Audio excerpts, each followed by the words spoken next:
Hindi pinalagpas ng Pilipinas ang panlalait ng China Daily sa mga Pilipino sa inilabas nitong AI video. Racist at nakakainsulto kung tawagin ito ng DFA, kaya naman naghain agad ng diplomatic protest ang ahensya. Ang detalye sa agenda report ni Laid Cabagani. Isang pangahamak sa pagkakakilanlan at dignidad ng mga Pilipino. Itong paglalarawan ng Philippine officials sa social media post ng China Daily kung saan inihalintulad ang isang Pilipino sa unggoy habang nilalait ang landmark 2016 arbitral ruling sa South China Sea dispute. Tinawag ni Defense Secretary Gilberto Chodoro Jr. na racist ang nasabing post. Ipinapakita raw nito ang pagmamaliit ng Chinese Communist aparatos sa mga Pilipino. Kinundi na rin ito ni Philippine Coast Guard spokesperson for the West Philippine Sea, Rear Admiral J. Tariela. One thing that I should learn, ang battle of information operation, if you really don't have the facts, if your actions are not really grounded with regard to international law. And third, being a racist, hindi ito nakakapagpaganda ng imahe ng People's Republic of China.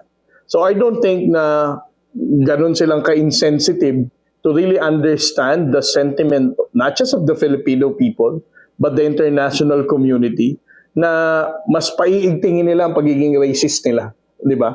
So I think if there's a calibrated response in information operation, that will be on the part of the People's Republic of China for them to tone down and to stop being racist at all. Naniniwala si Tariela na may kinalaman ng Chinese government sa paglabas ng video ng China Daily. Yung video ng China Daily, it's important for us to understand na ang China Daily is a state-owned and operated ng gobyerno ng People's Republic of China. Yung video na lumabas na tinatawag na ang mga Pilipino ay stupid monkey, unggoy, na tila sunod-sunuran sa utos ng Amerika at ng Japan, at sinasabing ang 2016 Arbitral Award is just a script given to us by the United States.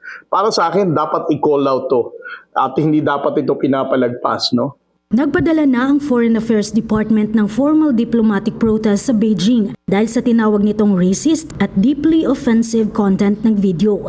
Naiparating na ang issue kay Chinese Ambassador Jing Quan at sumulat na rin ng Embahada ng Pilipinas sa Editor-in-Chief ng China Daily para ipa-take down ang video. Kinundi na rin ng National Security Council ang pang-iinsulto ng China sa mga Pilipino. Giit ng NSC, dapat respetuhin ng China ang sovereign rights ng Pilipinas sa West Philippine Sea. Para sa agenda, Laid Cabagani, Billionaire News Channel. Manatiling nakatutok sa Billionaire News Channel. Sumubaybay sa aming social media accounts at mag-subscribe sa aming YouTube channel para sa mga bago at eksklusibong balita.